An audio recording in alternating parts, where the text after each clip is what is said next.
If you have a Hyundai Tucson Sport, here's the Serpentine belt part number.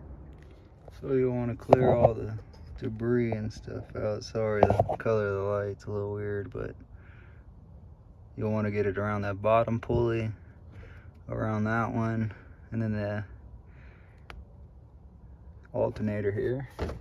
But I always disconnect the ground, and probably be a smart thing to do, but I'll show you. It's pretty simple to get it in there.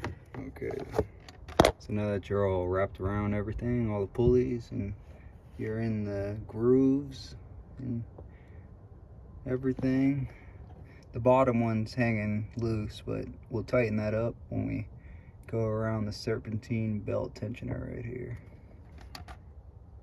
Let's see if I can show you guys what I do. I'll just go push this to the side. Of course, that's gonna slip right there. Making sure the bottom's good. Take my word for it. You guys can even see, but I ain't gonna be able to do it with two hands. So I'll just get it like so. Then I'll put my wrench in there.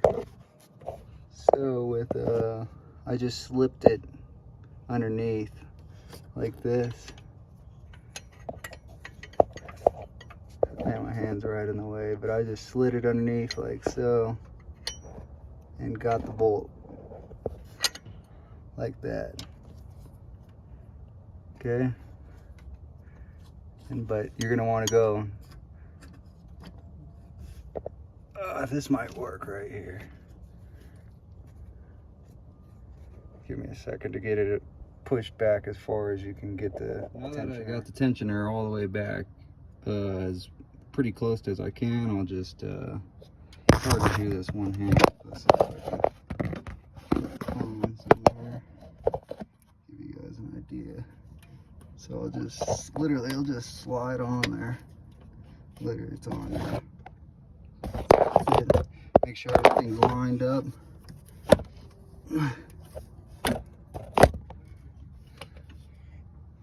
that's it. Everything's in the grooves back there. I don't know if you guys can see that, but yep, it's on the grooves on everything. On the bottom, sorry for my amateur camera skills, but it's good to go.